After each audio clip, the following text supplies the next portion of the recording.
بالله من الشيطان الرجيم.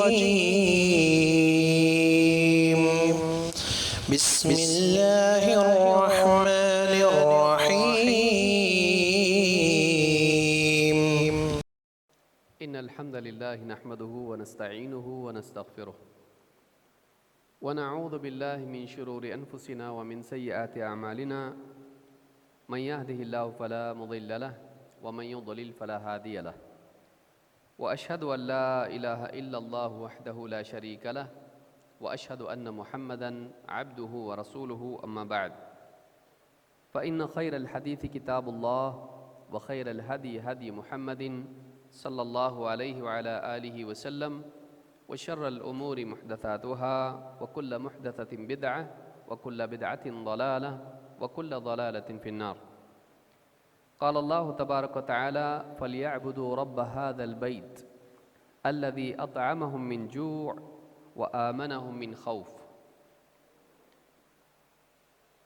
میرے محترم دینی بھائیوں اور قابل احترام اور بہنوں، امن و سلامتی اللہ رب العالمین کی نعمتوں میں سے ایک عظیم الشان نعمت ہے۔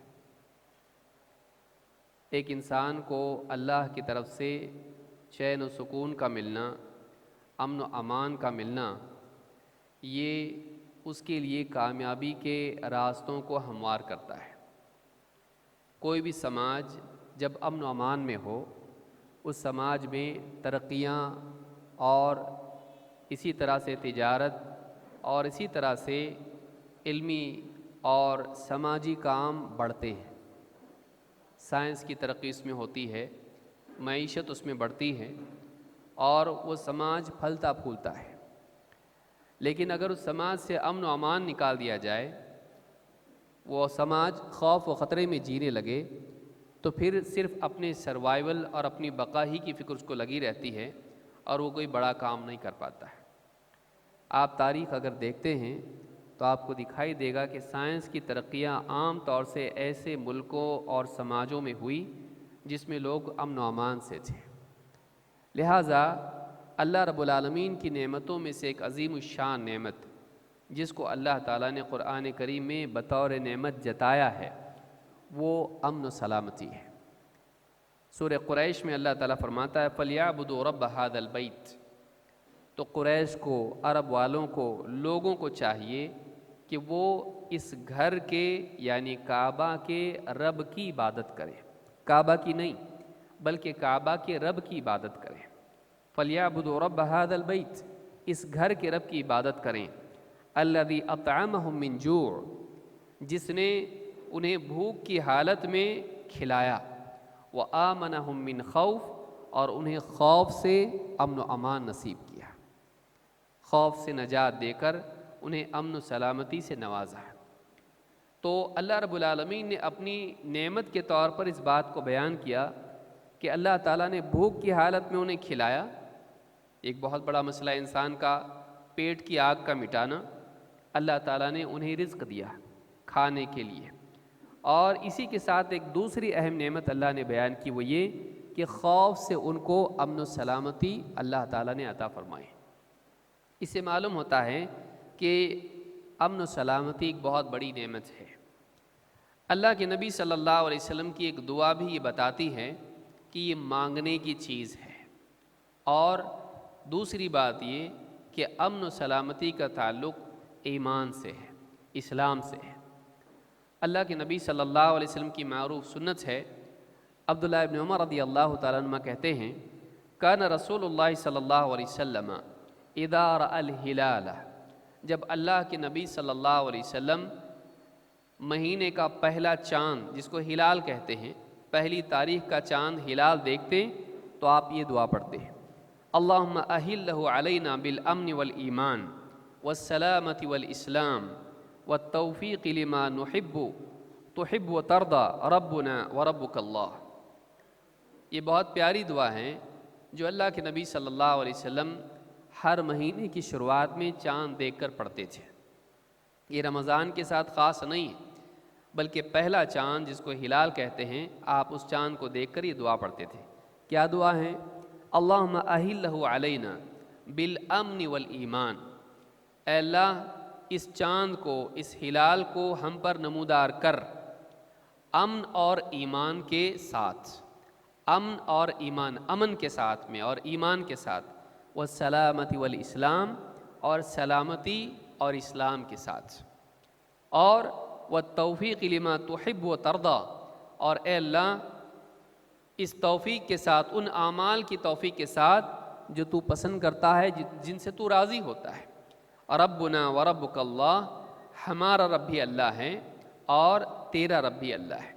ہلال سے خطاب کرتے ہوئے کہتے کہ ہمارا رب بھی اللہ ہے اور تیرا رب بھی اللہ ہے۔ ہم چاند کو رب نہیں مانتے ہیں، ہم چاند کی عبادت نہیں کرتے ہیں، چاند کے اوپر ہمارا اعتقاد نہیں کہ اس سے انسان کی تقدیر بنتی سنورتی ہے، کہ فلانی اماوس ہے اور پونم ہے اور اس سے انسان کی زندگی کے فیصلے ہوتے ہیں، ہم نہیں مانتے ہیں، بلکہ ہم یہ مانتے ہیں کہ یہ چاند بھی اللہ رب العالمین کے حکم کے تابع ہیں، اس کا ایک خالق ہے، اس کا ایک مالک ہے۔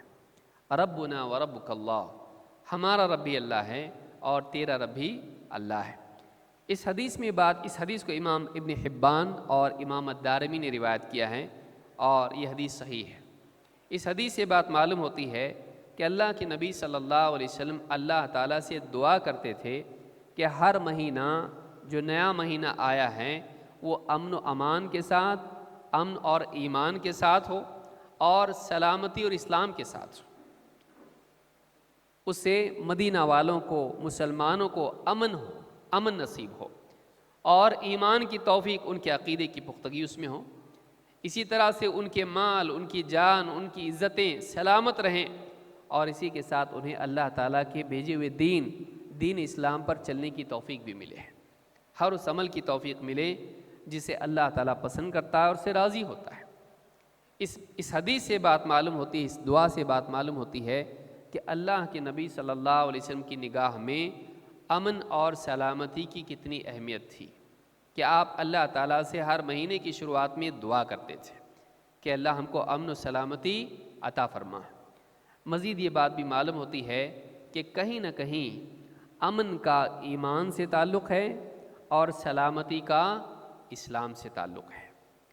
امن و سلامتی کو آپ ایمان اور اسلام سے الگ نہیں کرتے، آپ اس کو امن و سلامتی کو ایمان سے اور اسلام سے الگ نہیں کر سکتے، بلکہ یہ ایمان اور اسلام کا نتیجہ ہے۔ ایک بہت بنیادی بات یاد رکھنے کی ضرورت ہے کہ اگر ہم چاہتے ہیں کہ سماج کے اندر امن آئے، اگر ہم چاہتے ہیں کہ سماج میں سلامت رہیں لوگ، سلامتی آئے یہاں پر، تو اس سماج میں ہم کو ایمان اور اسلام کو لانا پڑے گا۔ ایمان اور اسلام ہی وہ چیز ہے جس کے ذریعے سے حقیقی معنوں میں ظاہری و باطنی، دنیاوی و اخروی امن و سلامتی انسان کو نصیب ہوتی ہے۔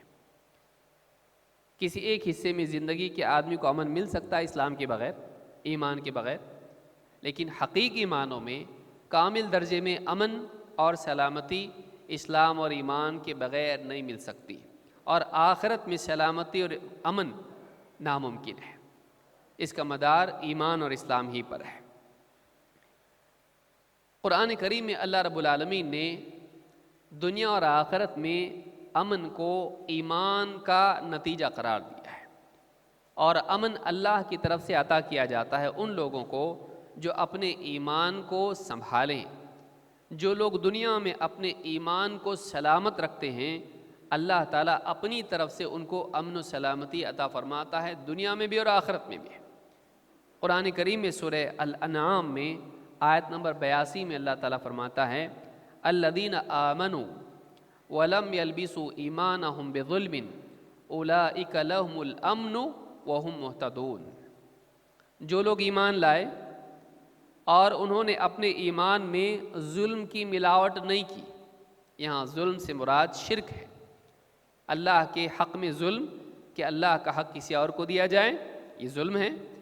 اللہ تعالیٰ کی عبادت کی بجائے بندہ لوگوں کی عبادت کرے، بتوں کی، سورج چاند ستاروں کی، پیڑ پودوں کی، یا انسانوں کی، نبیوں کی، ولیوں کی، یا پتھروں کی عبادت کرے، قبروں کی عبادت کرے، اس نے اللہ تعالیٰ کے ساتھ شرک کیا، اللہ کا حق کسی اور کو دیا۔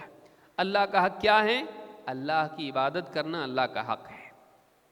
الذین آمنوا، جو لوگ ایمان لائے، ولم یلبسوا ایمانہم بظلم، اور انہوں نے اپنے ایمان میں ظلم کی ملاوٹ نہیں کی، شرک سے بچتے رہے۔ اولئک لہم الامن، ایسے ہی لوگ ہیں جن کے لیے امن کا وعدہ ہے، انہی لوگوں کے لیے اللہ کی طرف سے امن کا وعدہ ہے۔ وہم مہتدون، اور یہی لوگ ہدایت یافتہ ہیں۔ دو باتیں اللہ تعالیٰ نے کہیں، دو کام کرو دو چیزیں ملیں گی۔ ایک کیا کرنا ہے؟ ایمان لاؤ، اور ایمان میں زندگی بھر شرک کو ملنے مت دو، زندگی بھر اس ایمان کی حفاظت کرو، شرک اس میں ملنے مت دو۔ شیطان کوشش کرے گا کہ تمہارے ایمان میں شرک کو ملا دے، مت ہونے دو ایسا۔ الذین آمنوا ولم یلبسوا ایمانہم بظلم، اس کے بعد اس کا وعدہ کیا ہے، اس پر انعام کیا ہے؟ اولئک لہم الامن، یہی وہ لوگ ہیں جن کے لیے امن ہے۔ کہاں؟ دنیا میں بھی اور آخرت میں بھی ہے۔ وہم مہتدون، اور یہ لوگ ہدایت یافتہ ہیں اللہ کے نزدیک، دنیا میں بھی اور آخرت میں بھی ہے۔ دنیا میں صراط مستقیم کی رہنمائی ان کو ملے گی، اس پر ثابت قدم اللہ تعالیٰ انہیں رکھے گا ان کے ایمان کی وجہ سے، اور آخرت میں ان کو ہدایت ملے گی، یعنی آخرت میں انہیں اللہ تعالیٰ جنت کا راستہ دکھائے گا۔ تو جو لوگ ایمان لائیں اور اپنے ایمان کو شرک سے بچائے رکھیں، اللہ تعالیٰ نے ان کے لیے دنیا اور آخرت میں امن کا، سلامتی کا وعدہ کیا ہے۔ لہٰذا اس سے بات معلوم ہوئی کہ ایمان کا اور امن و سلامتی کا گہرا رشتہ ہے۔ اللہ کی طرف سے امان اسی کو ملے گی، اللہ کی طرف سے وہی سلامت رہے گا آخرت میں اور دنیا میں بھی، جس کے پاس ایمان ہے۔ جس کا ایمان شرک سے سلامت ہو، اللہ تعالیٰ کی طرف سے اس کے لیے سلامتی کا وعدہ ہے۔ شیطان سے سلامتی، نفس سے سلامتی، دشمنوں سے سلامتی، ہر قسم کی قبر میں سلامتی، حشر کے میدان میں سلامتی، تو یہ جہنم سے سلامتی، اللہ تعالیٰ کی طرف سے امن کا وعدہ اس کے لیے ہے جس کے ایمان میں شرک کی ملاوٹ نہ ہو۔ اس سے بات معلوم ہوتی ہے کہ ایمان کا اور امن و سلامتی کا گہرا تعلق ہے۔ اسی طرح سے دنیا میں انسان کا سب سے بڑا دشمن کوئی حاکم اور حکمران نہیں ہے، سب سے بڑا دشمن کوئی بیماری نہیں، بلکہ انسان کا سب سے بڑا دشمن اگر کوئی ہے تو وہ شیطان ہے، جو اس کو ہمیشہ ہمیشہ کے لیے امن سے، سلامتی سے محروم کر کے جہنمی بنانے کے لیے تیار ہے۔ رات دن کوشش کر رہا ہے، آگے سے، پیچھے سے، دائیں سے، بائیں سے، ہر طرف سے اس پر حملہ کر رہا ہے تاکہ کسی طرح سے وہ اللہ کا مجرم بن جائیں اور اللہ تعالیٰ کی حفاظت سے وہ نکل جائے۔ اس شیطان سے حفاظت کن لوگوں کے لیے ہے؟ اللہ تعالیٰ قرآن کریم میں فرماتا ہے فَإِذَا قَرَأْتَ الْقُرْآنَ فَاسْتَعِذْ بِاللَّهِ مِنَ الشَّيْطَانِ الرَّجِيمِ، تو جب بھی قرآن پڑھنے کا ارادہ کرے تو شیطان رجیم سے، مرجوم سے، جسے آسمانوں میں رجم کیا جاتا ہے، آگ کے شعلے مار کے بھگایا جاتا ہے، تو اس شیطان سے، شیطان کے مقابلے میں اللہ کی پناہ مانگ۔ کب؟ جب تو قرآن پڑھے۔ فَإِذَا قَرَأْتَ الْقُرْآنَ فَاسْتَعِذْ بِاللَّهِ مِنَ الشَّيْطَانِ الرَّجِيمِ، اور فرمایا کہ إِنَّهُ لَيْسَ لَهُ سُلْطَانٌ عَلَى الَّذِينَ آمَنُوا وَعَلَى رَبِّهِمْ يَتَوَكَّلُونَ، اس شیطان کا بس ان لوگوں پر نہیں چلتا ہے، ان لوگوں پر نہیں چلتا جو اپنے رب پر ایمان لائیں، جو اللہ پر ایمان لائیں اور اللہ پر توکل کرتے ہیں۔ معلوم ہے کہ جس انسان کی زندگی میں ایمان ہو اور اس کا بھروسہ اللہ پر ہو، ایسا انسان شیطان سے محفوظ ہو جاتا ہے۔ دو چیزیں زندگی میں ہونی چاہیے: اللہ کی بات پر یقین، اللہ کی بات پر ایمان، اور اللہ کی ذات پر بھروسہ۔ وہ اپنے سارے معاملات کو اللہ کے سپرد کر دے۔ میری ٹیکنالوجی، میرا نالج، میری ڈگری، میرا پیسہ، میری فالوئنگ، میرے سپورٹر، میرا خاندان، میرے پولیٹیکل کنیکشن، میری ساری چیزیں، میرے اثرات، یہ ساری چیزیں جو ہیں ان سے میرے کام بنتے ہیں؟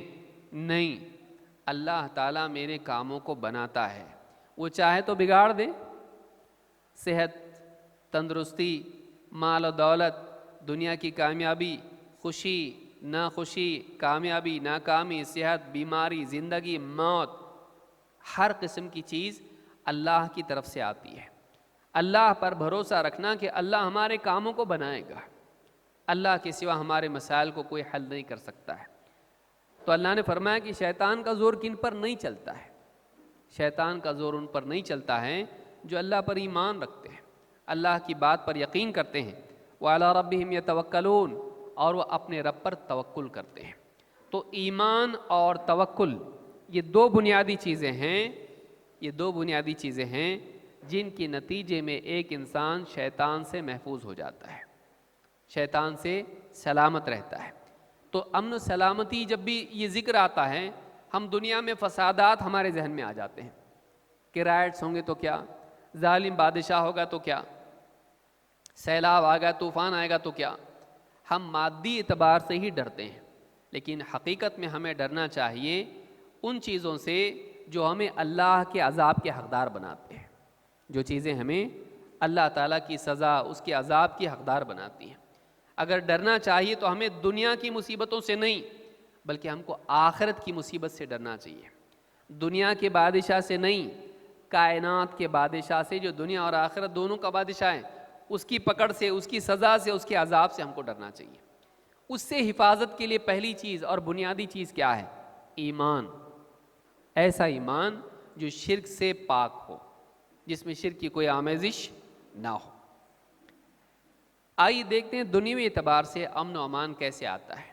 ٹھیک ہے، یہ تو آخرت کے اعتبار سے ہم نے دیکھا، دینی اعتبار سے ہم نے دیکھا، لیکن دنیوی اعتبار سے بھی تین بنیادی چیزوں میں انسان سلامتی سے محروم ہو جاتا ہے: جان، مال اور عزت۔ انسان کے لیے خطرہ کن چیزوں میں ہوتا ہے؟ اسی لیے حدیث میں بھی آپ دیکھیں گے کہ اللہ کے نبی صلی اللہ علیہ وسلم کیا فرمایا؟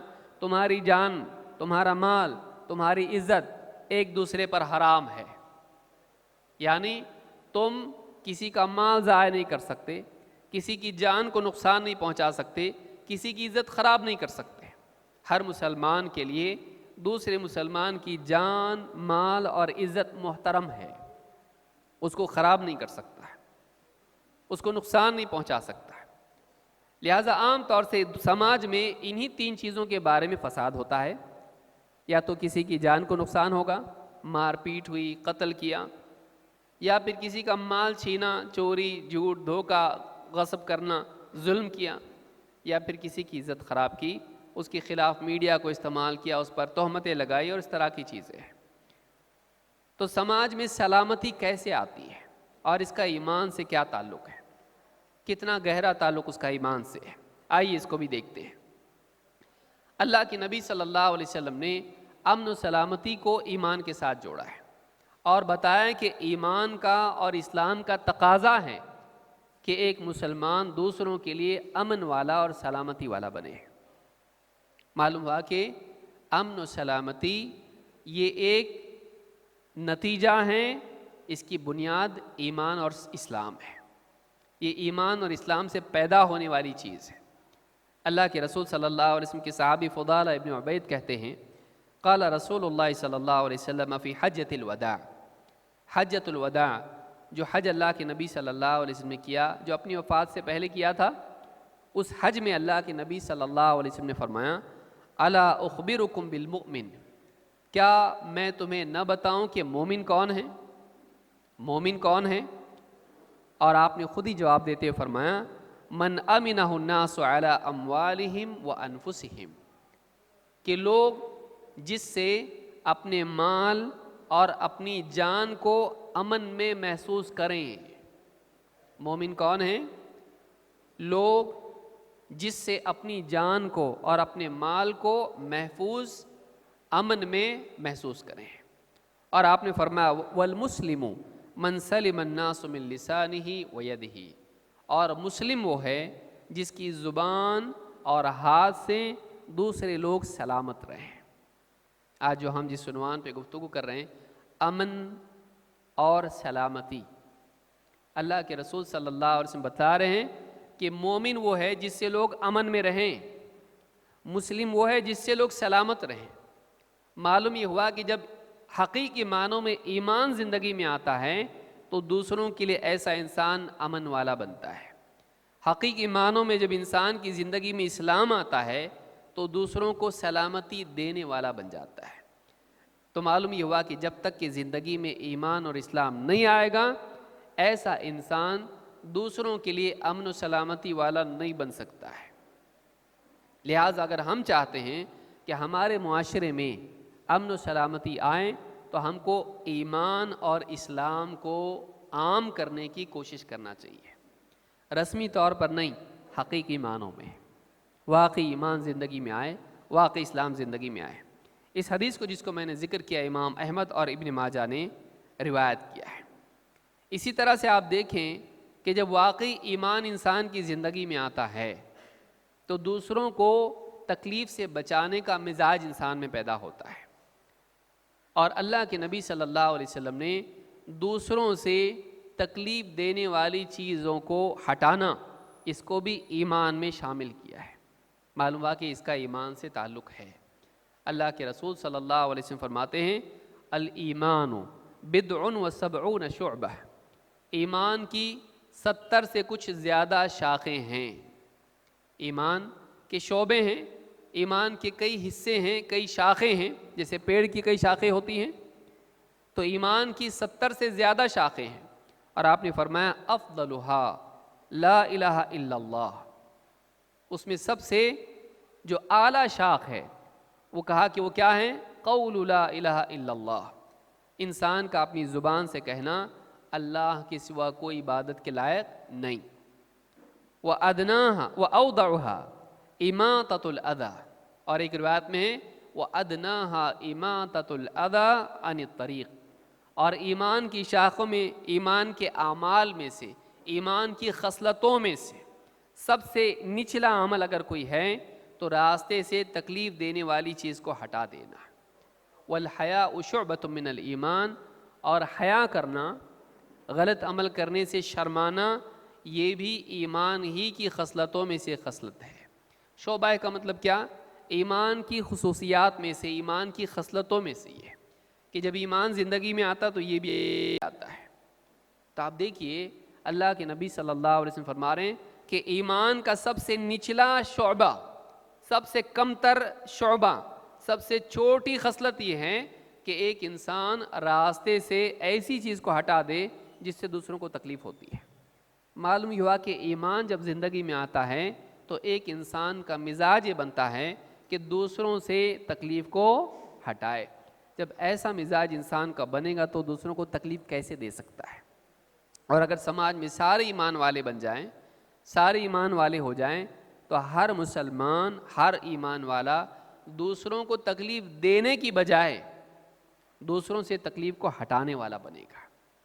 ویسے ہی جیسے اللہ کے نبی صلی اللہ علیہ وسلم کے زمانے میں ہوا کہ لوگ قبیلہ قبیلہ آپس میں جنگیں کرتے تھے سالوں سال، اوس اور خزرج دو قبیلے تھے، سالوں سے لڑتے تھے قبیلے، لیکن جب ان کے اندر ایمان آیا، انہیں اللہ تعالیٰ نے اسلام کی نعمت سے نوازا تو ایک دوسرے کے کیا بن گئے؟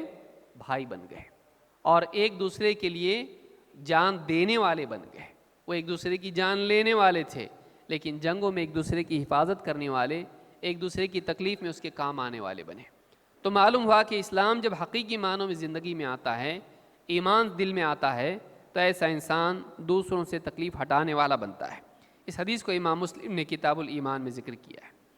اسی طرح سے اللہ کے نبی صلی اللہ علیہ وسلم نے ایمان کی نفی کی ہے ان لوگوں سے جو دوسروں کو تکلیف دیتے ہیں، خاص کر کے پڑوسیوں کو۔ آدمی کا بہت قریبی رشتہ جو ہوتا ہے، نسب کے اعتبار سے تو رشتہ داروں سے ہوتا ہے، لیکن اپنے وجود کے اعتبار سے اپنے پڑوسیوں سے ہوتا ہے۔ وہی اس سے قریب ہوتے ہیں، روزانہ ملنا۔ رشتہ دار تو دور رہتے ہیں لیکن پڑوسی کیا ہوتے ہیں؟ اس سے جڑے ہوئے رہتے ہیں، قریب رہتے ہیں۔ بلکہ اس کو کچھ ہو جائے تو پہلے پڑوسی آتے ہیں، رشتہ دار بعد میں آتے ہیں۔ آدمی مر جاتا ہے تب بھی اس کا جنازہ، دواخانہ لانا اس کے پڑوسی ہوتے ہیں، رشتہ دار تو گاڑی کر کے بعد میں آتے ہیں۔ پڑوسی کی اہمیت بہت زیادہ انسان کی زندگی میں ہوتی، لیکن عجیب بات یہ ہے کہ انسان کے زیادہ تر جھگڑے بھی پڑوسیوں سے ہوتے ہیں۔ پڑوسیوں سے بنتی نہیں ہے. اس کی پارکنگ میری پارکنگ، اس کا کچرا میرا کچرا، اس کا بچہ پاس ہوا میرا فیل ہوا، اس کی گاڑی میری گاڑی، اچھا وہ زیادہ اچھا، اس کا شور شرابہ، اس کے بچوں کی غلطیاں، میرے گھر میں تکلیف، اس کا پیڑ اس کے پھل میرے آنگن میں گر رہے یا پتے یا کانٹے میرے آنگن میں آ رہے ہیں. تو اکثر پڑوسیوں سے جھگڑا ہوتا ہے. اللہ کے نبی صلی اللہ علیہ وسلم نے اس انسان کے ایمان کا انکار کیا ہے جس کے شر سے اس کا پڑوسی محفوظ نہ رہے، سلامت نہ رہے. اللہ کے نبی صلی اللہ علیہ وسلم فرماتے ہیں من کان یؤمن باللہ والیوم الآخر فلا یؤذی جارہ، جو آدمی اللہ پر اور آخرت کے دن پر ایمان رکھتا ہے وہ اپنے پڑوسی کو تکلیف نہ دے. آپ دیکھیے پڑوسی کو تکلیف نہ دے بعد میں بولا جا رہا ہے، پہلے کیا بولا جا رہا ہے؟ جو اللہ اور آخرت پر ایمان رکھتا ہے. اگر واقعی تیرے دل میں ایمان ہے تو نے اپنے پڑوسی کو تکلیف نہیں دینا چاہیے. معلوم ہوا کہ دوسروں کی سلامتی، سماج میں سلامتی ایمان کا نتیجہ ہے. حقیقی معنوں میں جب انسان کی زندگی میں ایمان آتا ہے تو سب سے پہلے اس کے پڑوسی، اس کے قریبی لوگ اس سے محفوظ ہو جاتے ہیں. اس حدیث کو امام البخاری مسلم نے روایت کیا ہے. بلکہ ایک روایت میں آپ فرماتے ہیں، ابو شریح رضی اللہ تعالیٰ فرماتے ہیں ان النبی صلی اللہ علیہ وسلم قال واللہ لا یؤمن واللہ لا یؤمن واللہ لا یؤمن، اللہ کی قسم وہ ایمان والا نہیں، اللہ کی قسم وہ ایمان نہیں لایا، اللہ کی قسم وہ آدمی ایمان نہیں لایا. 3 مرتبہ اللہ کے نبی صلی اللہ علیہ وسلم نے کہا کہ وہ آدمی ایمان نہیں لایا. صحابہ نے پوچھا قیل ومن یا رسول اللہ، صحابہ نے پوچھا اللہ کے رسول کون ایمان نہیں لایا، کون ایمان والا نہیں ہے، کس کا ایمان ٹھیک نہیں ہے؟ ومن یا رسول اللہ قال الذی لا یأمن جارہ بوائقہ، وہ آدمی جس کی شرارتوں سے، جس کے شر سے اس کا پڑوسی محفوظ نہ رہے، جس کے شر سے اس کا پڑوسی محفوظ نہ رہے. اس حدیث کو امام البخاری نے کتاب الادب میں روایت کیا ہے. اس حدیث سے بھی یہ بات معلوم ہوتی ہے، آپ دونوں حدیثوں کو ملا کر دیکھیں. اللہ کے نبی صلی اللہ علیہ وسلم نے پہلی حدیث میں کیا کہا؟ جو اللہ اور آخرت پر ایمان رکھتا ہے وہ پڑوسی کو تکلیف نہ دے. پڑوسی کو تکلیف دینا ایمان سے جوڑ کے بیان کیا جا رہا ہے، ایمان اگر ہے تو نہیں دینا چاہیے. دوسری حدیث میں کہا کہ اگر تکلیف دیتا ہے، اگر وہ تکلیف دیتا ہے اس کی شرانگیزیوں سے، اس کی شرارتوں سے، اگر اس کا پڑوسی امن میں نہیں ہے، سلامت نہیں ہے، تو ایسا آدمی ایمان والا نہیں ہے. یعنی ایسے انسان کا ایمان کامل نہیں ہے، اس میں ایسا نقص ہے کہ جس کی وجہ سے وہ جہنم میں جا سکتا ہے. اس کے ایمان میں ایسی کمی ہے جس کی وجہ سے وہ جہنم میں جا سکتا ہے. لہٰذا اس حدیث سے بات معلوم ہوئی کہ ایک آدمی اگر واقعی ایمان والا ہے تو وہ پڑوسیوں کو سلامتی دینے والا ہوگا. اسی طرح سے آپ دیکھیں کہ دنیا میں انسان دوسروں پر ظلم کیوں کرتا ہے؟ اسے پکڑ کا ڈر نہیں ہوتا ہے. جب کسی انسان کے ہاتھ میں طاقت آتی ہے، اقتدار آتا ہے، چاہے وہ مالدار ہو، چاہے سیاسی طاقت اس کے پاس ہو، ایسا انسان سیاسی طاقت پا کر دوسروں پر ظلم کرنے لگ جاتا ہے. ایسا انسان جس کے ماننے والے بہت ہوں، بڑا مرتبہ ہو، اس کو کوئی پکڑنے والا نہ ہو، اس کے ہاتھ میں سیاسی طاقت ہو یا کسی اعتبار سے اقتدار ہو، ایسا انسان کمزوروں پر ظلم کرتا ہے. کمزور ایسے انسان سے محفوظ نہیں رہتے. لیکن ایسے انسان کے دل میں اگر اللہ تعالیٰ کا ڈر آ جائے، آخرت کا خوف آ جائے، اللہ کی عظمت کا احساس انسان کو ہو جائے، تو ایسا انسان چاہے کتنی بھی طاقت پائے ہوئے ہو، ایسا انسان دوسروں پر ظلم نہیں کرتا. معلوم ہوا کہ کمزوروں کی سلامتی صرف قانون کے مضبوط ہونے میں نہیں ہے، کیونکہ بعض اوقات قانون ایسے لوگوں کے ہاتھ میں ہوتا ہے جو خود برے ہوتے ہیں. بعض اوقات سیاسی طاقت اور حکومت خود ایسے لوگوں کے ہاتھ میں ہوتی ہے جو اخلاقی بگاڑ کے شکار ہوتے ہیں.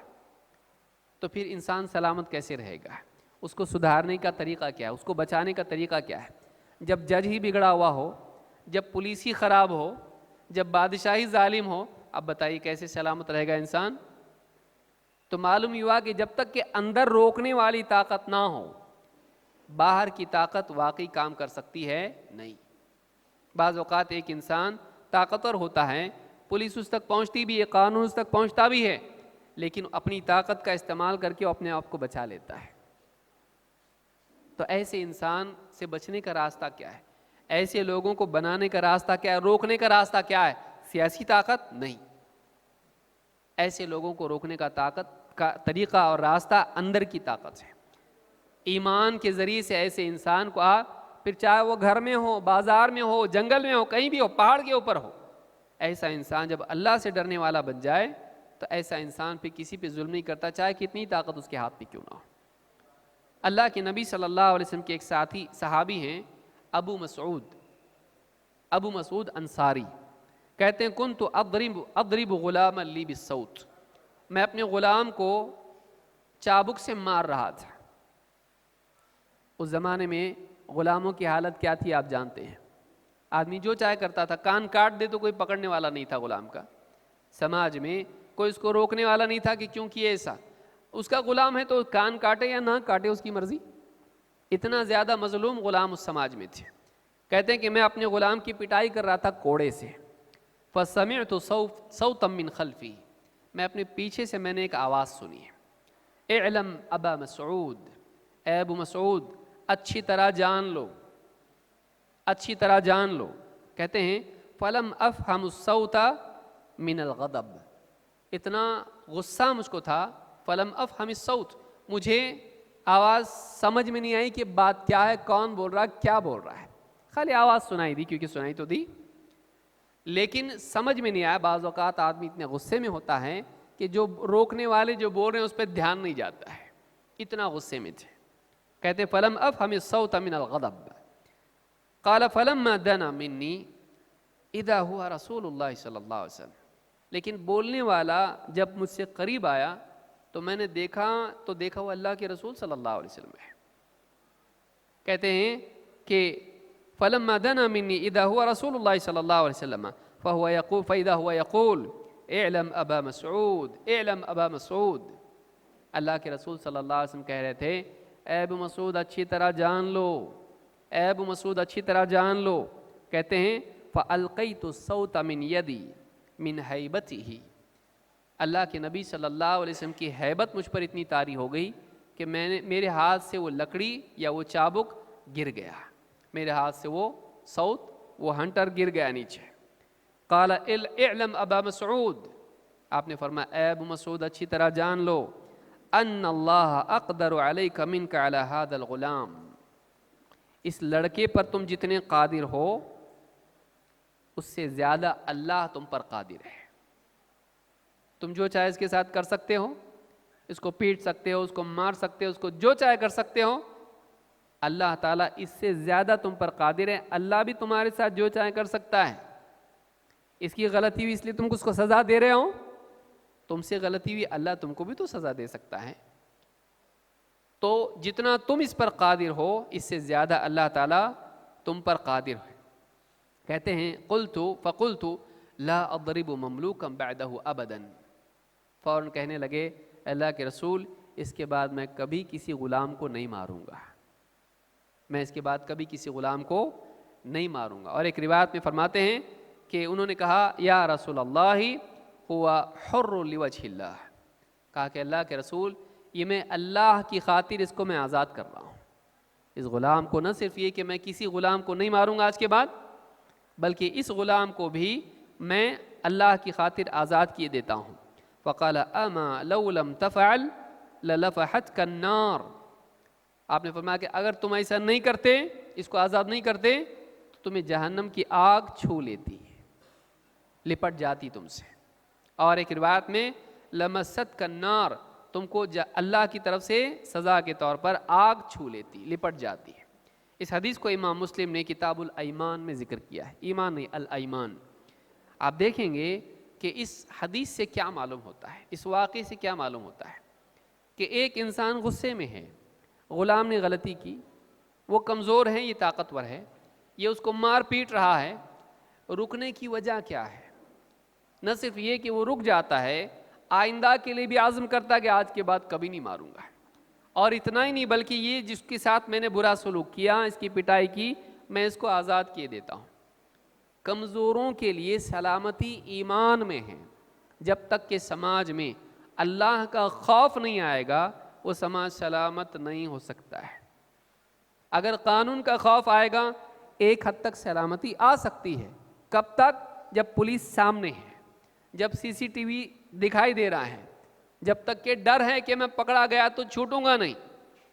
لیکن اگر یقین ہو میرے بہت کریکشنز ہے، کون پکڑے گا مجھ کو، پولیس گھر پہ آئے گی، چائے پلا کے بھیج دوں گا، کورٹ میں جائے گا معاملہ، پہچان کے لوگ ہیں، رشوت دے کے میں چھوٹ جاؤں گا، کورٹ میں جانے کی بھی ضرورت نہیں پڑے گی، اچھا وکیل ہے، سارا معاملہ نپٹ لے گا، مجھ کو بولنے کی بھی ضرورت نہیں، زبان بھی کھولنے کی ضرورت نہیں۔ جب انسان کے پاس طاقت ہوتی ہے تو اس کی جرت بڑھ جاتی ہے، پھر وہ ظلم کرنے لگتا ہے۔ لیکن جب اب یہ ڈر قانون کا ہو وہ محدود ہے، پھر آدمی جب قانون کا ڈر ہوتا ہے تو جرم اس طرح سے کرتا ہے کہ پکڑا نہ جائے، پھر وہ چالاکی استعمال کرتا ہے کہ میں کروں بھی اور پکڑا نہ جاؤں۔ لیکن جب انسان کو یقین اس بات کا ہو کہ میں اندھیرے میں ظلم کروں یا اجالے میں، بازار میں ظلم کروں یا تنہائی میں، اللہ تعالیٰ مجھ کو دیکھ رہا ہے، اور اللہ تعالیٰ کے دیکھنے سے میں چھپ نہیں سکتا، اور اللہ تعالیٰ اگر سزا دینا چاہیں تو دنیا کی ساری طاقتیں مل کے بھی مجھ کو بچا نہیں سکتی ہیں، پھر میرا کیا ہوگا؟ یہ ڈر اگر انسان کے دل میں آ جائے تو ایسا انسان ایسے سماج میں بھی صحیح چلتا ہے جس میں کوئی قانون نہیں ہے، ایسے سماج میں بھی وہ انسان صحیح چلتا ہے جہاں کوئی قانون اس کو پکڑنے کے لیے آگے نہیں آتا ہے۔ تو یہ جو چیز ہے یہ ایمان کا نتیجہ ہے کہ ایک انسان جب اس کے دل میں ایمان ہو تو لوگ، کمزور لوگ اس سے سلامت ہوتے ہیں۔ ہمیشہ سے آپ دیکھیے غلام کا معاملہ آیا، ہمارے ملک میں ہو یا پڑھے لکھے ملکوں میں ہو، ہمیشہ سے یہ نسل چھوٹی وہ نسل بڑی، گورے رنگ والے اعلیٰ، کالے رنگ والے گھٹیاں، افریقہ کے حبشی یہ گرے پڑے لوگ ہوتے ہیں، امریکہ کے، یورپ کے لال رنگ والے، گورے سفید چمڑی والے، یہ اعلیٰ ہوتے ہیں، یہ اونچی نسل ہے، یہ نچلی نسل ہے، یہ انسان ہے، یہ بندر کی طرح ہیں، اس طرح سے بھی لوگ جو ہیں ان کے ساتھ ٹریٹ کیے، اور سالوں سے کالوں کے ساتھ میں ظلم ہوتا آیا نسلی فرق کی وجہ سے۔ ہمارے ملک میں دیکھیے آپ کہ ایک قوم کو، دلتوں کو، یا جس کو آپ شودر کہتے ہیں جو لوگ، ان لوگوں کو ہمیشہ سے لوگ پیستے آئے ہیں۔ کیوں؟ اس لیے کہ یہ نچلی قوم ہے، یہ گھٹیا لوگ ہیں، دوسرے لوگ کیا ہیں؟ اعلیٰ لوگ ہیں، دوسرا طبقہ سماج کا کیا ہے؟ اونچا ہے، یہ نچلے لوگ ہیں۔ اس طرح سے انسان نسل کی بنیاد پر، قومیت کی بنیاد پر، یہودی اعلیٰ قوم ہے، باقی سب گھٹیا، قومیت کی بنیاد پر، علاقائیت کی بنیاد پر فلاں علاقے والے اعلیٰ ہیں، دوسرے گھٹیا ہیں۔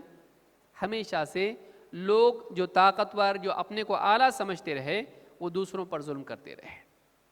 اس کی وجہ سے کئی جانیں گئیں، ماضی سے لے کے آج تک آپ دیکھیں گے، اس کی تفصیلات میں میں نہیں جانا چاہتا کہ گھٹیا نسل والے، کم تر سماج میں لوگ، اور پیدائشی اعتبار سے کم تر، رنگ کی بنیاد پر، نسل کی بنیاد پر، قوم کی بنیاد پر، سماج کے طبقات پر ہمیشہ سے ظلم ہوتا رہا ہے۔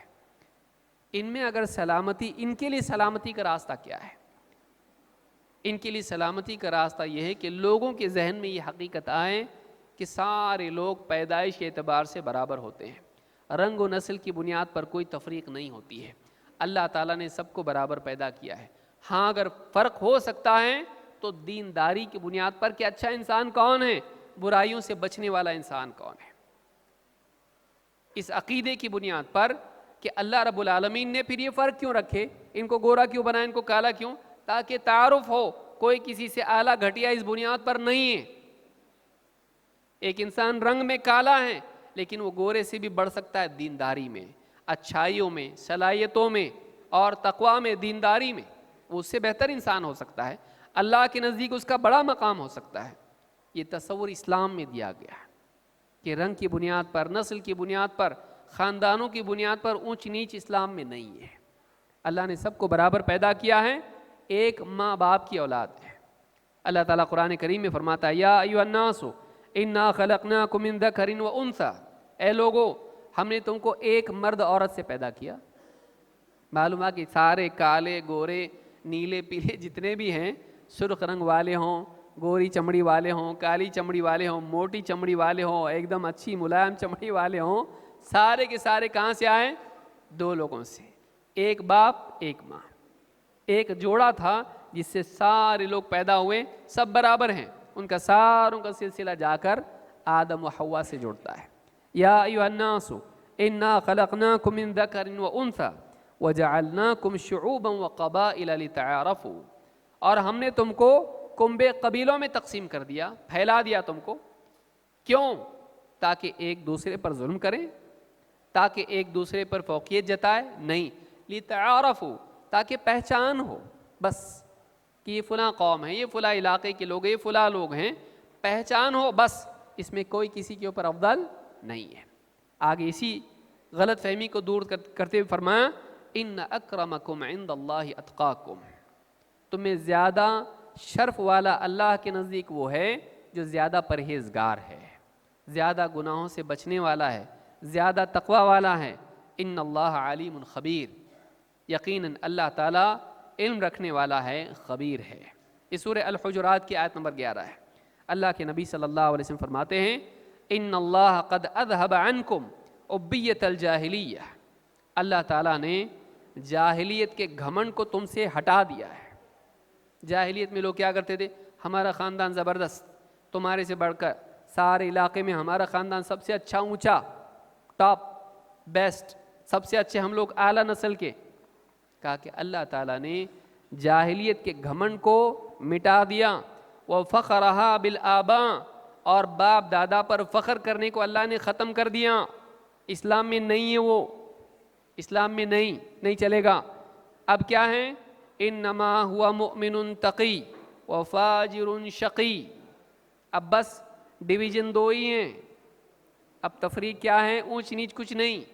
اب اگر لکیر کھینچ سکتے ہیں ادھر جاؤ ادھر آؤ, دو ہی بنیادوں پر, انما ہوا مؤمن تقی, اب یا تو انسان ایمان والا متقی پرہیزگار ہے, یا پھر فاجر شقی, نامراد ناکام فاجر و فاسق ہے.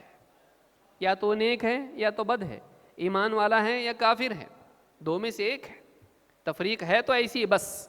الناس کلہم بنو آدم, لوگ سب کے سب آدم کی اولاد ہیں. وآدم خلق من تراب, اور آدم کو مٹی سے پیدا کیا گیا تھا. آدم علیہ السلام مٹی سے پیدا کیے, تو جتنی بھی کوئی بھی اپنے آپ کو اونچی نسل والا مانتا ہے وہ مٹی سے پیدا ہوا ہے. جو قدموں کے نیچے آتی ہے وہ کوئی آسمان سے اس طرح کی خاص چیز اس کے لیے نہیں آئی, وہ اللہ تعالیٰ نے اس کو کس سے پیدا کیا؟ زمین کی مٹی سے پیدا کیا ہے. تو اب دیکھیے ترمذی کی روایت تو کتنی پیاری روایت ہے, کتنی پیاری حدیث ہے, اور یہ اسلام ہے. آج امریکہ جیسا ملک بھی اس کو مٹا نہیں سکا, اتنا پڑھ کے پھر پڑھ رہے وہ لوگ, لیکن ابھی بھی پیچھے ہیں, اس معاملے میں حل ان کے پاس نہیں آیا. جبکہ آج سے 1400 سال پہلے مسجد نبوی جو مسلمانوں کا عالمی مرکز تھی, اس کا مؤذن کون تھا؟ حبشی بلال رضی اللہ تعالیٰ عنہ. ان کے بلانے پہ لوگ نماز کو آتے تھے, ان کی اقامت پر اللہ کی نبی صلی اللہ علیہ وسلم کمرے سے نکلتے تھے. آپ سوچئے, تو یہ جو چیز ہے اسلام نے اس کو ختم کر دیا. آج ہمارے ملک میں یا دوسرے ملکوں میں آپ دیکھیے کتنے قتل ہوتے ہیں اسی بنیاد پر کہ یہ کمتر نسل کا تھا, اس نے ہمارے کنویں سے کیسے پانی لیا, یہ گھٹیا خاندان کا تھا, یہ کمتر جو ہے پیدائش کا ہے, یہ ہماری اسکول میں کیسے آیا, یہ فلاں چیز کو چھو نہیں سکتا, اس کے سائے سے بھی ہم کو بچنا ہے. یہ کالے رنگ والا ہے, یہ ہماری برابری بھی نہیں آ سکتا, اس کو جاب نہیں دینا چاہیے, اس کو بڑا عہدہ نہیں دینا چاہیے. آج بھی یہ چیز ہے, لیکن آج اسلام میں آپ دیکھیے حرم میں آپ کو دکھائی دیتا ہے ایسا؟ کہیں نہیں دکھائی دیتا. حرم میں آپ کو نہیں ملے گا ایسا, جو مرکز ہے پوری دنیا کا. سارے مسلمان بالکل ایک ساتھ صف میں کھڑے ہوئے ہیں, اور کوئی چھوٹا نہیں کوئی بڑا نہیں, کالے گورے ہر قوم اور نسل کے لوگ وہاں پر ایک ساتھ مل کے اللہ کی عبادت کرتے ہیں. یہ منظر آپ کو کہاں ملے گا؟ یہ منظر آپ کو کہاں ملے؟ اور کسی کے دماغ میں بھی نہیں آتا یہ گھٹیا عام بہتر ہے عرب کے بازو میں، بلکہ عرب پیچھے ہوگا اور امامت کرنے والا کوئی حبشی ہوگا اور وہ اس کی کمپنی میں جاب پہ بھی ہوگا۔ یہ کہاں سے آیا؟ یہ اسلام کی نعمت ہے، یہ اس اللہ کی عظمت اور اس کے دین کے قبول کرنے کا نتیجہ ہے جو ساری انسان کے لیے خیر، انسانیت کے لیے خیر ہے۔ تو یہ بات یاد رکھنے کی ہے۔ اسی طرح سے انسانیت کو سلامتی نہ ملنے کے اسباب میں سے ایک سبب فقر و فاقہ بھی ہے، فقر و فاقہ بھی ہے، اور اس کی وجہ سے بھی انسان دوسروں کو تو کرتا ہی کرتا ہے قتل، مال چھینا، چوری کرتے ہوئے اس کو قتل کر دیا، ڈاکہ ڈالا، مار ڈالا، لیکن اپنی اولاد کو بھی قتل کرتا ہے۔ اپنی اولاد کو اس زمانے میں بھی ہوتا تھا اور آج بھی ہوتا ہے، بیٹوں کو بھی اور بیٹیوں کو بھی، اور خاص کر کے ہمارے ملک میں بیٹیوں کو زیادہ۔ کچھ لوگ بتاتے ہیں کہ ہندوستان میں لڑکیاں گھٹ رہی ہیں، لڑکے بڑھ رہے ہیں، ان کو شادی کرنے کو لڑکیاں ہی نہیں مل رہی، خاص کر کے ہریانہ وغیرہ کو آپ دیکھیں وہاں لڑکیاں ہی نہیں مل رہی۔ ایک ساتھ اتنی ساری بھیڑ بول رہی کہاں ہیں لڑکیاں، ہم کو لڑکیاں ہی نہیں ہیں۔ کیوں؟ اس لیے کہ بیٹی اگر ہوگی تو پھر اس کو پڑھاؤ لکھاؤ، اتنا خرچہ اس کے اوپر کرو، پھر دہیج اتنا دو، پھر شادی کرنے کے بعد بھی وہ لوگ اس کو مانگیں گے، پریگننسی ہوگی، ڈیلیوری ہوگی، اس کا خرچہ، اور اس کے باوجود بھی دب کے رہنا پڑے گا۔ ہم لڑکی والے، وہ لڑکے والے، ان کے سارے ٹھاٹ برداشت کرنے پڑیں گے۔ اتنا کون کرے گا بھائی؟ اس کو دفن کر دو ماں کے پیٹ پہ ہی۔ تو یہ جو چیز ہے فقر اور سماجی عار کی وجہ سے بچوں کی جان محفوظ نہیں، بچیاں محفوظ نہیں۔ اسلام نے عقیدہ دیا کہ عزت دینے والا، ذلت دینے والا اللہ ہے، جان ڈالنے والا اللہ ہے، کسی کو حق نہیں ہے جان لینے کا۔ ماں باپ تھوڑی نہ جان ڈالتے ہیں، وہ تو اللہ جان ڈالتا ہے۔ تو اللہ کی دی ہوئی جان کو قتل نہیں کر سکتے۔ اور مال و دولت دینے والا، رزق دینے والا اللہ ہے۔ تو پیدا ہوا، تیرا رزق لایا، تیری اولاد پیدا ہو رہی، وہ اس کا اپنا رزق لے کر آ رہی ہے، اس کا رزق تیرے پاس نہیں ہے، اس کا رزق اس کی تقدیر میں، تو مر بھی گیا تو اللہ دے گا اس کو۔ تو پیسوں کے لیے، رزق کے خوف سے، فقر و فاقے کے خوف سے اپنی اولاد کو قتل مت کر۔ یہ جو عقیدہ ہے تقدیر کا عقیدہ اور اللہ کے رزاق ہونے کا عقیدہ، یہ ان بچوں کی جان کے لیے سلامتی ہے جن کو آج ہمارے ملک میں باہر بھی ابارشن کے نام پر لوگ کیا کر رہے ہیں؟ قتل کر رہے ہیں۔ وہ لوگ پیدا ہونے کے بعد زمین میں دفن کرتے تھے، آج پڑھے لکھے لوگ ڈاکٹر کے پاس دواخانے میں جا کے پیٹ میں ہی دفن کر رہے ہیں۔ یہ پڑھا لکھا طریقہ ہے دفن کرنے کا، وہ جاہلانہ طریقہ تھا دفن کرنے کا۔ ٹیکنالوجی ترقی کر گئی لیکن جاہلیت اب بھی باقی ہے۔ اپنی اولاد کو قتل کرنا، سوچئے۔ تو اللہ تعالیٰ قرآن کریم میں فرماتا ہے وَلَا تَقْتُلُوا أَوْلَادَكُمْ خَشْيَةَ إِمْلَاقٍ، اپنی اولاد کو فقر و فاقے کے خوف سے قتل مت کرو۔ نَحْنُ نَرْزُقُهُمْ وَإِيَّاكُمْ، انہیں بھی ہم رزق دیتے ہیں اور تم کو بھی۔ إِنَّ قَتْلَهُمْ كَانَ خِطْئًا كَبِيرًا، ان کا قتل بہت بڑا سنگین جرم ہے۔ ان کا قتل کیا ہے؟ سنگین جرم ہے۔ یہ تمہارا اختیار نہیں ہے کہ میرا بچہ ہے نا، میں چاہتی ہوں، آج ویسٹ میں مسئلہ بنا ہوا ہے امریکہ میں، لا ابھی اس تعلق سے الٹا آیا ہے، ورنہ آپ دیکھیں وہاں کہتے ہیں ہمارا بچہ ہے نا، ہم کو یہ رائٹ ہونا چاہیے کہ ہم ابارشن کریں یا اس کو پیدا ہونے دیں، وہ عورت کی مرضی ہے۔ کیسے مرضی ہے؟ وہ جان ہے، وہ زندگی ہے، اس زندگی کو قتل کرنا تیری مرضی کیسے ہوئی؟ جب تیری زندگی تیری مرضی کے بغیر قتل کوئی تجھ کو نہیں کر سکتا، صرف اس وجہ سے کہ وہ پیٹ میں بچہ ہے اور اس سے پوچھا نہیں جا سکتا، تو اس کی زندگی کا فیصلہ کریں، اس کو قتل کر ڈالے؟ نہیں۔ قرآن کریم میں اللہ تعالیٰ فرماتا ہے وَإِذَا بُشِّرَ أَحَدُهُمْ بِالْأُنثَىٰ ظَلَّ وَجْهُهُ مُسْوَدًّا وَهُوَ كَظِيمٌ۔ عرب کے لوگوں کا حال اللہ بیان کرتے فرماتا ہے کہ جب ان میں سے کسی کو بیٹی کے پیدا ہونے کی خوشخبری سنائی جاتی ہے تو اس کے چہرے پر اندھیریاں چھا جاتی ہیں۔ وَلَّ وَجْهُهُ مُسْوَدًّا وَهُوَ كَظِيمٌ، اور وہ اپنا غم اپنے سینے میں چھپائے دبائے رہتا ہے، بہت ڈسٹریس اس کو ہوتا ہے، بہت ٹینشن اس کو آ جاتا ہے، ڈپریشن میں چلا جاتا ہے۔ ہماری ماڈرن زبان کے اعتبار سے وہ کیا ہوتا ہے؟ بیٹی ہوئی کہ ڈپریشن میں چلا جاتا ہو۔ وَلَّ وَجْهُهُ مُسْوَدًّا، چہرے پر کالک چھا جاتی ہے اور وہ بالکل غم اپنے اندر چھپائے پیے جاتا ہے. یتوارا من القوم من سوء ما بشر بہ، جو خوشخبری اس کو سنائی گئی ہے اس کی وجہ سے اپنی قوم میں چھپتا چھپاتا پھرتا ہے. کیا ہوا بیٹی؟ ارے رے بیٹی ہوئی. کسی آدمی کو اگر تیسری بیٹی ہوئی تو خبر سن کے لوگوں کو دیکھی، اس سے زیادہ ان کو دکھ ہوتا.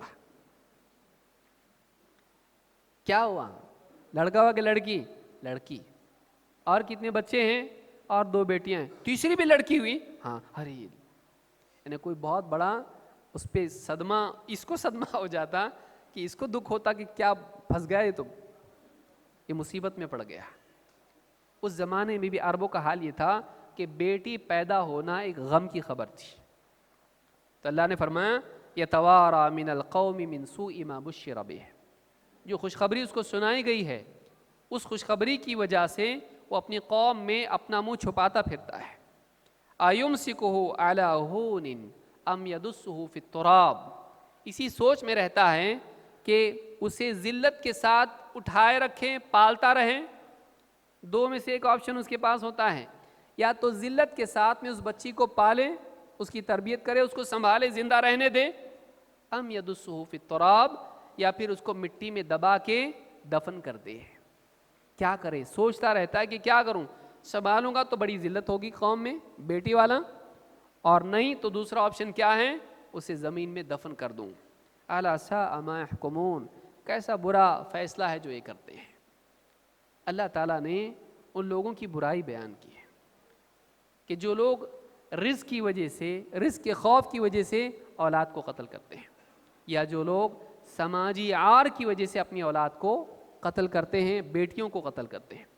اللہ رب العالمین نے ایسا دین دیا جس میں ہم کو یہ بتایا گیا کہ عزت ذلت کا مالک اللہ ہے اور رزق کا دینے والا اللہ ہے. اگر 10 بچیاں بھی پیدا ہو جائیں تو اس کا رزق بھی اللہ دے گا. اللہ تعالیٰ رزق کا سب کو، جو چرند و پرند کو دیتا، سمندر کی مچھلیوں کو دیتا، آسمان میں اڑنے والے پرندوں کو دیتا، کیڑے مکوڑوں کو دیتا، وہ تجھ کو رزق نہیں دے گا؟ اور ماں کے پیٹ میں کون سی دکان تھی، کون سا مال تھا، ماں کے پیٹ میں کیسے دیا؟ وہاں تو کھاتا بھی نہیں تھا. یہ وہاں جب رکھ کے اللہ رب العالمین نے رزق دیا بیٹے کو بھی اور بیٹی کو بھی، تو اللہ تعالیٰ دنیا میں لا کر کیوں رزق نہیں دے سکتا ہے؟ جو ماں کے پیٹ میں رزق دے سکتا ہے وہ دنیا کے پیٹ میں کیوں نہیں دے سکتا؟ اور اگر اس وجہ سے کہ بیٹی کو ہم پالیں تو مسئلہ بن جائے گا ہمارے لیے، اگر سب لوگ اپنی بیٹیوں کو دفن کریں اور تیری ماں کو اگر دفن کر دیتے تیرے نانا نانی، تو تو آتا دنیا میں تو بیٹا بھی تو پیدا ہوتا بیٹی سے ہی نا، مرد بھی پیدا ہوتا ہے عورت سے، عورتیں ختم ہو جائیں تو مرد بھی آنا بند ہو جائیں گے. تو یہ سوچنے کی چیز ہے کہ ایک انسان آج پڑھا لکھا انسان ہے، اور یہ سروے یہ ہے کہ جاہلوں سے زیادہ پڑھے لکھے گھروں میں ابارشن ہوتا ہے. سوچیے، آدمی سوچے گا جاہل لوگ کرتے ہوں گے، ایسا نہیں. جاہل ہمت والا ہوتا ہے، اللہ پالنے والا ہے. پڑھا لکھا، ارے کیا ہوگا، میری پیمنٹ اتنی، ہاں میرا پیکیج اتنا، بیوی اتنا کماتی، میں اتنا کماتا، اور ہم دونوں کا ملا کے لون پہ گھر لیا ہوا ہے، اس کے اتنے انسٹالمنٹ سے. یہ جاہل ہیں، یہ پڑھا لکھا جاہل ہے جو اتنا نہیں جانتا کہ رزق کا دینے والا کون ہے، اللہ رب العالمین ہے. یہ جو ایمان ہے یہ اگلی نسل کے لیے سلامتی کا ذریعہ ہے. تقدیر پر ایمان اگلی نسل کے لیے امن و سلامتی کا ذریعہ ہے. عورت کو دیکھیے، عورت ہمارے معاشرے میں سلامتی کے ساتھ نہیں جیتی، اکثر اس کے ساتھ ظلم ہوتا ہے، خاص کر کے گھروں میں. بعض اوقات جاہل ماں باپ اس پر ظلم کرتے ہیں، اور بعض اوقات شوہر بھی اس پر ظلم کرتا ہے. ماں باپ، شوہر عام طور سے جہالت کی وجہ سے اپنی اولاد پر ظلم کرتے ہیں. بچیوں کو ان کی جائیداد میں حصہ نہیں دیا جاتا، بچیوں کو ان کی جائیداد میں حصہ نہیں دیا جاتا. بچیوں کے بہت سارے حقوق ہیں جن سے ان کو محروم کیا جاتا ہے. ان کے ذمے گھر کے بہت سارے معاملات آتے ہیں جو زبردستی ان پر تھوپے جاتے ہیں. بہت سے فیصلے، نکاح کے معاملات بھی ان پر تھوپے جاتے ہیں، زبردستی ان کا نکاح کر دیا جاتا ہے، ان کی کوئی پسند نہیں دیکھی جاتی. ہم اس کے حق میں نہیں کہ لڑکی جا کے خود پسند کر کے ماں باپ کو آ کے بولے مجھ کو پسند ہے میں کر کے آئی نکاح اس سے، نہیں، ایسا نکاح نہیں ہوتا ہے. لیکن یہ بھی ظلم ہے کہ بچیوں کی خواہش کے خلاف ان کی شادیاں کر دی جائیں اور ان سے پوچھا بھی نہیں جائے کہ اس کو پسند ہے نہیں ہے کیا ہے. اسلام نے بچیوں سے بھی اجازت لینے کا حکم ہم کو دیا ہے. اللہ کے نبی صلی اللہ علیہ وسلم کے زمانے میں ایک نکاح ایسا ہوا, اس عورت نے شکایت کر دی اللہ کے رسول صلی اللہ علیہ وسلم سے, تو آپ نے اس کو اختیار دیا اور آپ نے اس نکاح کو کیا کر دیا, ختم کر دیا, کیونکہ اس کی زبردستی اس کا نکاح ہوا تھا.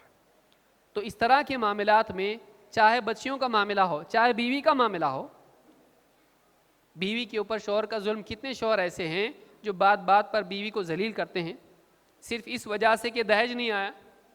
ساس بھی اس کی ناک میں دم کر دیتی, جب بھی جھگڑا ہو دہیج کا معاملہ آ جاتا, کچھ بھی نہیں لائی, فقیروں کے گھر سے اٹھ کے آئی ہے, اس کو تانا دیا جاتا ہے. شوہر بھی مار پیٹ کرتا ہے, جب بھی اس کا بزنس نہیں چلتا ہے بھیج دیتا ہے میں کہ مار پیٹ کے, جاؤ کچھ لے کے آؤ وہاں سے. کتنے بے غیرت لوگ ایسے ہیں سماج کے اندر. اللہ کے نبی صلی اللہ علیہ وسلم بتاتے ہیں ایسے آدمی کا ایمان ہی ٹھیک نہیں ہے, اس کو بھی ایمان سے جوڑا گیا. اللہ کے رسول صلی اللہ علیہ وسلم فرماتے ہیں اکمل المؤمنین ایمانا احسنهم خلقا وخیارکم خیارکم لنسائهم خلقا. امام الترمذی اور ابن حبان نے اس کو روایت کیا. اللہ کے رسول صلی اللہ علیہ وسلم فرماتے ہیں ایمان والوں میں سب سے کامل ایمان والے وہ ہیں جو ان میں اخلاق میں زیادہ اچھے ہوں. ایمان والوں میں سب سے کامل ایمان والے وہ ہیں جو اخلاق میں اچھے ہوں, اور تم میں سب سے اچھے لوگ وہ ہیں, تم میں سب سے بہتر لوگ وہ ہیں جو اخلاق میں اپنی عورتوں کے لیے اچھے ہوں. اگر یہ بات انسان یاد رکھے کہ ایک انسان اچھا تبھی قرار پاتا ہے جب وہ اپنے گھر کی عورتوں کے ساتھ اچھا ہو, چاہے پھر وہ بیوی ہو جو بنیادی تعلق انسان کا ہوتا ہے, جو پہلا تعلق تھا آدم و حوا کا, پھر چاہے وہ ماں کے روپ میں ہو, وہ بیٹی کے روپ میں ہو, وہ بہن کے روپ میں ہو, اگر ان کے ساتھ اس کا سلوک اچھا نہیں ہے تو ایسا انسان اچھا نہیں ہے. اور جب ایسے انسان کا اخلاق اچھا نہیں ہے, جس انسان کا اخلاق اچھا نہیں ہے, تو اس انسان کا ایمان اچھا نہیں ہے. معلوم یہ ہوا کہ زندگی میں جب صحیح ڈھنگ سے ایمان آتا ہے تو انسان کا اخلاق اچھا ہوتا ہے, اور سب سے تو اچھا ہوتا ہی ہے, خصوصاً وہ سماج کا سب سے کمزور طبقہ عورت, ان کے ساتھ اچھا ہوتا ہے. آپ دیکھیں ہر سماج میں عورتوں کے ساتھ استحصال ہوتا آیا ہے, حتیٰ کہ آج کے اس جدید دور میں بھی جس میں عورتوں کے حقوق کی بات کی جاتی ہے وہ بھی استحصال ہیں. عورت کو آنے دو باہر, آئیے, ایڈورٹیزمنٹ ایجنسی میں آپ کے لیے دروازہ کھلا ہوا ہے, آپ کم کپڑے پہنو, فوٹو نکالو, صابن کے ساتھ, ٹائر کے ساتھ, پنکھے کے ساتھ, آپ کو ہم اپنی چیزیں بکوانے کے لیے ہم اس طرح سے استعمال کریں گے. یہ بھی عورت کا استحصال ہے, یہ بھی عورت پر ظلم ہے کہ عورت کو ورغلا کر آزادی کے نام پر نمائش کی چیز بنانا. کوئی بڑا عہدہ عورتوں کو نہیں ملتا, سب چھوٹے چھوٹے عہدے ملتے ہیں, لیکن عورت کی آزادی کے نام پر عورت کا استحصال کیا جاتا ہے. تو پرانا دور اور نیا دور بہت زیادہ فرق نہیں ہے اس کے اندر, خالی عورت کا فائدہ اٹھانا, اس پر ظلم کرنے کی صورتیں بدل گئی ہیں. تو حدیث میں یہ بتایا گیا ہے کہ ایمان کا تقاضا ہے کہ انسان کا اخلاق اچھا ہو, اور ایمان کا تقاضا ہے کہ ایک انسان عورتوں کے ساتھ اچھا سلوک کرنے والا, ان پر ظلم کرنے والا نہ ہو, ان کے حقوق ادا کرنے والا ہو. جب انسان کے اندر ایمان ہوگا, اللہ سے ڈر کے بہنوں کی جائیداد دے گا, اس کا حصہ دے گا. ایمان انسان کا صحیح ہوگا, عورت پر ظلم نہیں کرے گا, اس کا حق ادا کرے گا, اس سے اچھا سلوک کرے گا. ایمان دل میں ہوگا, پرائی عورتوں کو چھیڑ خانی ان کے ساتھ نہیں کرے گا. نوجوان چوراہے پر بیٹھ کر آتی جاتی بچیاں, کوئی کالج جا رہی, کوئی بازار خواتین جا رہی ہیں, برقعے میں کوئی ہے, کوئی پرائے دوسرے دین دھرم کی بچیاں ہیں, ان کو دیکھ کے ان کا مذاق اڑا رہا ہے. کوئی پتھر مار رہا ہے, کوئی کنکریاں مار رہا ہے, کوئی پھول مار رہا ہے, کوئی ڈانٹ مار رہا ہے کاغذ کے, کوئی آواز دے رہا ہے, چھیڑخانی کر رہے ہیں. حتیٰ کہ معاملہ یہاں تک چلا جائے کہ کسی کے ساتھ زناکاری بھی ہو رہی ہے, اس پر ظلم بھی ہو رہا ہے. کسی کے ساتھ میں اس کو چھیڑا جا رہا ہے, کالجز کے اندر, جابز میں کوئی عورتیں ہیں تو ان کے ساتھ اس طرح کا معاملہ ہو رہا ہے. مومن وہ ہے جس سے خواتین سلامت رہیں۔ یہ ایمان کا تقاضا ہے کہ ایک انسان گھر کی عورتیں ہوں یا باہر کی عورتیں ہوں، ان کے لیے وہ شر والا نہ بنے، بلکہ ان کے لیے حفظ و امان بنے کہ پرائی عورت سے نگاہ جھکا لے، اس کی عزت کی حفاظت کرے، نہ کہ یہ اس کی عزت کو خراب کرنے والا ہو۔ تو یہ ایمان کا تقاضا ہے جس سے دوسرے محفوظ رہتے ہیں۔ اسی طرح سے آپ دیکھیں گے، آخری بات کہہ کے میں اپنی بات کو ختم کر رہا ہوں، کہ سماج میں ایک سلامتی ختم ہونے کا ایک معاملہ یہ بھی ہوتا ہے کہ کسی نے آپ کے ساتھ ظلم کیا تو آپ انتقام اس سے لیتے ہیں اور سلسلہ جاری رہتا ہے۔ ایک آدمی نے فلاں کو مارا، قتل کیا، یا اس کو اذیت پہنچائی، ہاتھ پاؤں توڑ دیے اس کے، اب اس کے خاندان والے کیا کرتے ہیں؟ ٹھیک ہے، ہمارے بھائی کو، ہمارے دوست کو، ہمارے چچا کو، ہمارے باپ کو انہوں نے ایسا کیا، ہم اس کے خاندان والوں پر ظلم کریں گے۔ پھر وہ جا کر اس کے بھائی کا قتل کرے گا، وہ جا کر اس کے باپ کے ہاتھ پاؤں توڑے گا، وہ جا کر اس کے بچوں کا قتل کرے گا۔ اس طرح سے انتقام سماج کے امن و امان کو خراب کرتا ہے۔ لیکن جس انسان کو یہ بات یاد ہو کہ اگر میں دوسروں کو معاف کروں تو اللہ مجھ کو معاف کرے گا، جس انسان کے دل میں یہ ایمان ہو کہ معاف کرنے والوں کو اللہ معاف کرتا ہے، اور اللہ تعالیٰ معاف، دنیا میں ایک انسان دوسروں کو معاف کرے، آخرت میں اللہ تعالیٰ اس کی غلطیوں کو، گناہوں کو معاف کرے گا۔ اگر یہ دل میں انسان کے ہے تو دوسروں کو معاف کرنے والا بنتا ہے، اور معافی کے نتیجے میں سماج میں سلامتی آتی ہے۔ اگر ہر آدمی بدلہ لینے لگے، اب بتائیے سماج سلامت رہے گا؟ نہیں۔ سماج میں ہمیشہ غلطی کرنے والے لوگ رہیں گے، کبھی جان بوجھ کے، کبھی انجانے میں بھی غلطی ہوگی، اور اس سے کسی کا نقصان ہوگا، کسی کو تکلیف ہوگی۔ لیکن اگر ہر آدمی اس تکلیف کا بدلہ لینے لگے تو سماج میں بالکل ایک بحران پیدا ہوگا، کیاس آئے گا۔ اگر سماج میں لوگ معاف کرنے والے بنے تو ایسا سماج سلامت رہتا ہے۔ اور معافی کی بنیاد کیا ہے؟ کیا ملے گا؟ یہ ایمان کے نتیجے میں انسان کو ملتا ہے کہ اگر میں اس کو دنیا میں معاف کروں تو اللہ تعالیٰ آخرت میں مجھ کو معاف کرے گا، اگر میں اس کی غلطی معاف کروں اللہ میری غلطیاں معاف کرے گا۔ یہ مزاج ایمان کے نتیجے میں بنتا ہے۔ اللہ تعالیٰ قرآن کریم میں فرماتا ہے وَلْيَعْفُوا وَلْيَعْفُوا وَلْيَصْفَحُوا، ایمان والوں کو چاہیے کہ وہ درگزر کا معاملہ کریں اور معاف کر دیا کریں، معاف کریں، درگزر کریں دوسروں کی غلطی اور ان کی زیادتیوں پر۔ أَلَا تُحِبُّونَ أَن يَغْفِرَ اللَّهُ لَكُمْ، کیا تم یہ پسند نہیں کرتے کہ اللہ تمہاری مغفرت کرے؟ ایمان والوں کو چاہیے کہ وہ معاف کریں، درگزر کریں دوسروں کی زیادتیوں کو۔ کیا تم یہ بات پسند نہیں کرتے کہ اللہ تم کو معاف کرے، اللہ تمہاری مغفرت کرے؟ أَلَا تُحِبُّونَ أَن يَغْفِرَ اللَّهُ لَكُمْ وَاللَّهُ غَفُورٌ رَحِيمٌ، یقیناً اللہ بڑا مغفرت کرنے والا، رحم کرنے والا ہے۔ ارحموا من فی الارض یرحمکم من فی السماء، تم زمین والوں پر رحم کرو، آسمان والا تم پر رحم کرے گا۔ یہ جو مزاج ہے یہ ایمان کے نتیجے میں پیدا ہوتا ہے، اور اس کے نتیجے میں سماج میں امن و سلامتی آتی ہے۔ لہٰذا اس آیت میں اللہ رب العالمین نے معاف کرنا سکھایا۔ کبھی ایسا بھی ہوتا ہے کہ انسان کو انصاف چاہیے ہوتا ہے لیکن ملتا نہیں، انتقام لینے کی بھی طاقت نہیں ہوتی ہے، اور وہ آدمی اندر سے تڑپ کے رہ جاتا ہے کہ میرے پورے خاندان کو فساد میں قتل کر دیا گیا، اور میرا کیا؟ حکومت میرا کیس قبول ہی نہیں کر رہی ہے، تو اب میرا انصاف کہاں ملے گا؟ اگر ایمان نہ ہو تو ایسا انسان یا تو بغاوت کرے گا، یا پھر ایسا انسان خود جو ہے ذہنی یعنی بیماریوں میں مبتلا ہو جائے گا، ڈپریشن میں چلا جائے گا۔ ایسے لوگ کبھی بھی یعنی اس مصیبت سے نکل نہیں پاتے ہیں۔ ایمان ہے جو انسان کو امید دلاتا ہے، ٹھیک ہے دنیا میں انصاف نہیں ملا نا، آخرت میں ملے گا۔ یہ جو احساس ہے انسان کو ہمت ہارنے سے بچاتا ہے۔ ایسا انسان جو اپنے اوپر، اپنے گھر والوں پر، اپنے متعلقین پر ہوئے ظلم کا بدلہ چاہتا ہے لیکن دنیا میں اس کو انصاف نہیں ملتا ہے، تو ایسے انسان کے لیے ایمان ایک طاقت بنتا ہے، ایک تسکین اور ایک مرہم بنتا ہے کہ دنیا میں نہیں ملا نا، آخرت میں ملے گا۔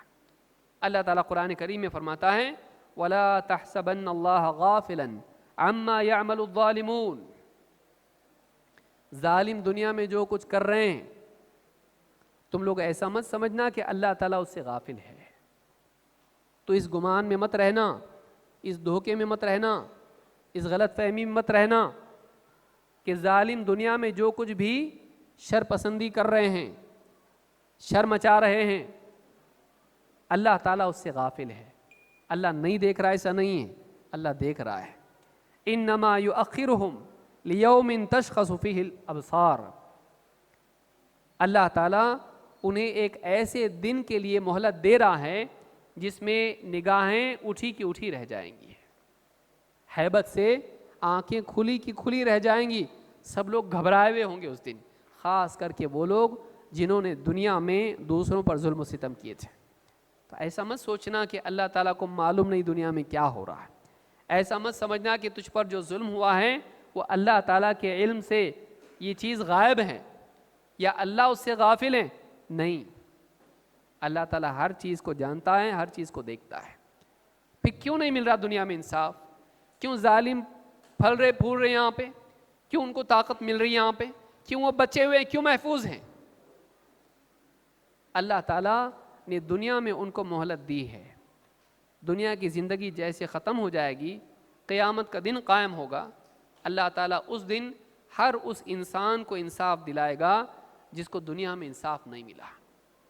ایسا انسان جب اس کا ایمان ہی ہوتا ہے، آج نہیں تو قیامت کے دن انصاف ملے گا، ایسی انسان کے لیے امید پیدا ہوتی ہے، اور امید انسان کو مایوس ہونے سے، ٹوٹنے سے، یا پھر انسان کو پھٹنے سے بچاتی۔ اس کو یاد رکھیے، اگر انسان مایوس نہیں ہوتا ہے، امید رکھتا ہے، تو امید انسان کو ٹوٹنے سے یا پھٹنے سے بچا لیتی ہے۔ یا تو آدمی ٹوٹ جاتا ہے، یا پھر غصے سے، غم و غصے سے پھٹ جاتا ہے اور سماج میں مجرم بن کے دوسروں پر ظلم کرنے لگتا ہے۔ تو یہ دونوں جرم ہیں، دونوں برائیاں ہیں، مایوس ہو جانا بھی برائی ہے، اور اسی طرح سے انسان کا دوسروں پر ظلم کرنا، شر بن جانا، بگڑ بن جانا، مجرم بن جانا، بگڑنا، یہ بھی برائی ہے۔ لیکن جب انسان کے پاس امید ہوتی ہے آخرت کی امید اسے دوسروں کے لیے سلامتی والا بناتی ہے۔ ایسا انسان دوسروں پر ظلم نہیں کرتا، اور ایسا انسان مایوس ہو کے خودکشی بھی نہیں کرتا۔ بہت سارے لوگ ایسے معاملات میں اتنا زیادہ ان کو ڈپریشن، انگزائٹی اور اتنی زیادہ ان کو سٹریس ہوتی ہے کہ بہت سارے لوگ اس طرح کی خودکشی بھی کر لیتے، تو یہ ان کے لیے بھی سلامتی بنتی ہے، امید ہے۔ لہٰذا ایک انسان یہ بات یاد رکھے کہ ایمان حفاظت ہے، ایمان حفاظت ہے، ایمان کے ذریعے سے آخرت میں بھی سلامتی ملتی ہے، اور ایمان سماج میں سلامتی لاتا ہے۔ اللہ رب العالمین ہم سب کو اس بات کے سمجھنے کی توفیق دے، اور لوگوں کو ایمان کی طرف بلانے، اللہ کا صحیح تعارف کرانے، اللہ تعالیٰ کی قدرت اور اس کی رحمت کا تعارف لوگوں کو کرانے، اور آخرت کی ہولناکیاں اور آخرت پر یقین کی طرف لوگوں کو لانے کی ہم سب کو توفیق عطا فرمائیں۔ اقول ھذا واستغفر اللہ لی ولکم۔